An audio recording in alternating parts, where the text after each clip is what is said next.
Hey now, what is up everybody?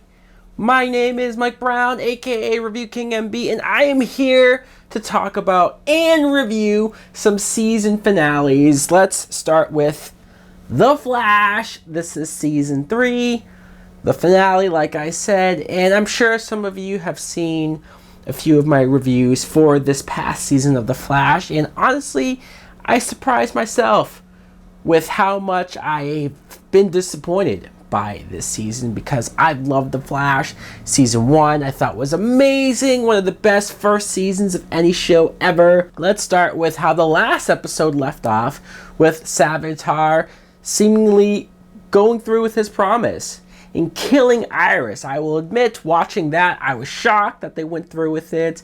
I was expecting somehow, some way at the last minute, them stopping him from killing Iris, but he seemingly does so until we see at the beginning of this episode that it's not Iris, that it was actually HR through some weird technology that...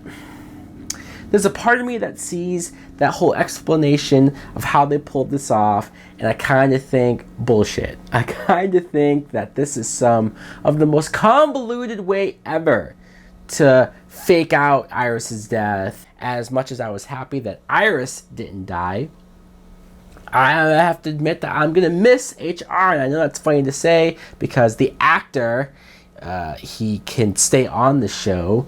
I mean, still Harrison Wells from Earth 2 was there. Even when they had a funeral for HR, he was there, so the actor's not going anywhere. But this version of HR and just how funny he was, just the personality and the jokes that could have been annoying, but he played them up and had me laugh. There's a scene where Barry goes to like this warehouse. Savitar gets the memories and goes to the place. They have a meeting face to face. They talk it out, and Barry's trying to help him. He's trying to talk through to him and saying, hey, we'll help you. We'll be here for you. And it seems like he's going along with it. Barry takes him to Star Labs. And of course, everybody's like, what the hell is he doing here? They're pissed, but they're going to go along with it. Even Iris is trying to be compassionate and give him a chance. And I honestly thought all of this was stupid. I thought it was stupid. On one hand, you could say, hey, finally a season finale with a villain that you don't have to defeat by punching in the face or having this big, huge, all-out fight and brawl. I'm not saying you always have to do that, but with how much they've been just teasing and building up this guy as a threat and and we're all of a sudden going to trust him now and think we can get through him, I just think they all came off as dumb because, of course, what does he do? He sets off the Philosopher's Stone in the labs, turns it into a bomb and blows up the whole labs, almost killing all of them, but they got out in time. It was dumb to make your main characters think that they could somehow talk sense to this guy, get through to him. You see Gypsy, who saves everybody, comes in and saves Cisco. And Cisco, I still haven't liked Cisco since the mid-season finale where he turned into a little bitch. And I didn't like the fact that he didn't really truly thank her. She saved his life really for no reason. At least the one smart thing he did was he rigged the time gun so that it didn't work for Savitar. And they take the fight to him. You see Gypsy, Cisco, Wally, Barry, and even Jay Garrick all take the fight to Savitar. It was cool, the one scene where they were chasing them through the woods and he cuts the 2 trees down and tries to take them out, and then Cisco and Caitlin are going at it again. He's trying to talk through to her, get through to her, which I know she was his best friend. I'm almost assuming maybe he even had feelings for her, the way how he's just so emotional about losing her, but who knows. And he continues to talk through to her, and for some reason, this time it works. This time he gets through to her. I don't know why the 575 other times he tried to talk to her, it didn't work. Maybe because it wasn't the season finale yet. But thankfully, at the right nick of time, she has a change of heart. She turns on Savitar, and then Barry and Savitar have this brawl. You see the moment where Barry jumps into the Savitar suit and almost kills him with the blade, but decides against it, destroys it, punches evil Barry.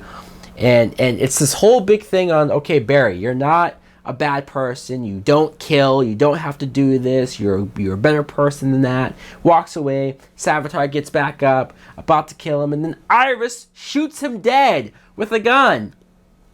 It's okay for Iris to kill and shoot somebody, but as long as Barry doesn't do it, as long as the Flash doesn't do it, then we're A-okay. So it seems like everybody's going to live happily ever after. Even after the funeral, you see Caitlin there. Well, she says she's not Caitlin anymore, but she's not Killer Frost either. Now, all of a sudden, she doesn't sound like Killer Frost anymore. She's not as frozen as she was. So does that mean now she can control her powers? I thought this was a split personality thing. Is she a mix of the two personalities rolled into one to form a brand new personality? Caitlin Frost, I don't know what she's going to be now, but she leaves to go find herself. I still don't understand how the Caitlin Frost or Killer Frost thing works. Just when Barry and Iris are about to finally go through with the wedding, the Speed Force starts seemingly destroying the city because it wants a prisoner, it needs a prisoner.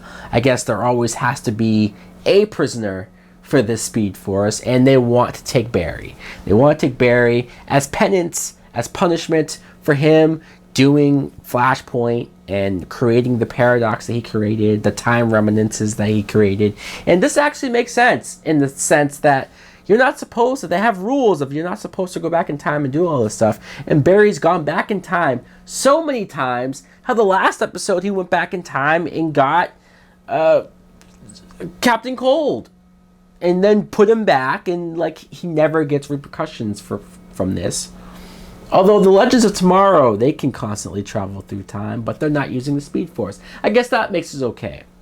So Barry, he says his goodbyes to everybody. If there's one person that I feel bad for, it's Iris. Not only does she have to deal with the knowledge of her supposedly supposed to be dying in the finale, but now she loses her fiance seemingly forever. And that's how it ends. Barry gets taken away by what looks to be his mom, but it's the Speed Force. And I liked the end of the episode. I like the cliffhanger. I like that the Speed Force will punish him. For anybody who thought that Barry was being a dick for the decisions that he's made recently or this season, well, he's damn sure going to pay for it. I don't think it was a great season at all. I don't think it was terrible. I don't think it was Arrow Season 4 bad, or even Arrow Season 3. Like, I think that had its moments too, but overall disappointing. This one, it was disappointing, but it had its moments. It had its good episodes. It's definitely had its bad episode. But really quick, I want to talk about the Supergirl Season 2 finale. Really quick, in case anybody wants to know my opinions on it. We see the beginning where we left off with Rhea brainwashing or controlling Superman. She used silver kryptonite, which is something that I believe they introduced in Smallville. Clark was seeing General Zod, but it was really Supergirl. He was fighting him, and even the moments where Supergirl was trying to calm down this mother and kid in the elevator, but he saw it as Zod threatening to kill them. Like, I thought that was interesting. It was a different way to brainwash somebody like Superman to let him think he was doing something right, so he wasn't actually evil or anything. I still wish that they used evil Superman or red kryptonite, whatever explanation you want to use this version of Superman as the villain, which made all of the shows, all of the teams, Arrow, Flash, Legend, Supergirl, all of them have to team up to fight Superman. I think it would have been cooler and less dumb instead of the alien invasion if you had an evil Superman for them to fight. But there is something to be said about the fight that these two had, Supergirl and Superman fighting each other through the city, and I thought the effects looked pretty good for a TV show, and Supergirl beating him, just punching him out. And sure, she was weak too. They both passed out, but she beat him. And constantly, Superman throughout the episode said, hey, she defeated me fair and square. I was at full power. I wasn't weak. Like, she beat me. She's stronger than me. And I know some people are going to roll their eyes and say, oh, come on. How can Supergirl be stronger than Superman? But look, this is a Supergirl TV show. They have to establish that she's at least as good, if not better than Superman. They have to put that in the audience's head, and I'm okay with them using Superman in that way. I think it was effective and it worked. Cat Grant returning was nice. I like seeing this actress, Calista Flockhart, back, and I can't believe I'm saying that because of how much I hated her in the beginning of the series, but she did a turnaround for me, and I grew to appreciate the character a little bit more. And even her explanation of where she's been, she traveled around the world, Europe, and she found herself, found the true meaning of happiness. I'm like, okay, sure, why not? Martian Manhunter was in a coma. He wakes up. He has this little side plot with the white Martian woman. I guess they're going to have a romance, which I don't want to even think about what their kids would look like. But Supergirl decides to straight up challenge Rhea to a duel. And this is some weird alien code of honor that she has to accept it with no interference, no warriors, no other aliens. They fight each other one-on-one on a rooftop, and Supergirl does pretty well. Looks like she's about to win until Rhea, of course, is dishonorable, and she has her army attack the city anyways. It's going nuts. There's chaos everywhere. You had Superman and Martian Manhunter both together, two members of the official or unofficial, in this universe, Justice League. It was just awesome to finally, because we're not going to get it in the movies, I guess, but Martian Manhunter and Superman working together to save people in the city. It was a dream come true for someone like me. So I enjoyed all of that. Seeing Terry Hatcher as this villain, I think she's done a great job. I like what she did. I mean, it would have been nice to have Kevin Sorbo around a little bit longer, but she played off the evilness and the world dominationist like every good villain should. Lena Luthor gives Supergirl this airborne virus that will kill all of the, the Dexamites or whatever the hell, Dexama, the aliens are called. This could potentially kill Mon-El, but they're willing to take the chance. At least everybody besides Supergirl is willing to take the chance.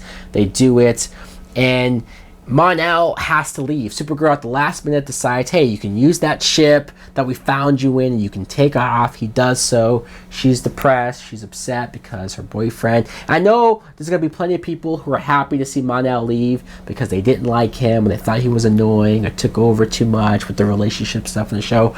I'm one of the few people, I guess, who like Mon-El. I liked the actor. I thought he had a certain amount of charisma. And I liked him and Kara together. I thought they had good chemistry. I didn't like the episodes where they constantly fought with each other about dumb relationship stuff. But still, I liked them together. It is upsetting to see him take off. But they couldn't have killed him off. He's too much of an important galaxy character out there. So he could come back someday, one day. And then we get this last shot of a third alien Kryptonian leaving Krypton before it exploded. Seems awfully convenient, but I guess, I'm just so used to there was only one Kryptonian that got away off of the planet. And then eventually later on they said, oh no, there was another one, his cousin. And you almost just go okay, fine, we'll go along with that. Now a third one? Probably this will end up becoming a villain for season 3. I'm all for it. I'll be willing to accept it and see what they do with it. Overall, I have enjoyed season 2 of Supergirl. I mean, I might have had my little nitpicky issues here and there with certain characters like Alex or whatnot, but overall, I still enjoy every character. I still enjoy everything that has been going on. So, guys, let me know in the comments below, what do you think of not only The Flash Season 3, but Supergirl Season 2, the finale, the whole season, whatever you want to talk about. Did you like it? Did you love it? Thanks for watching. Like, comment, subscribe. Later!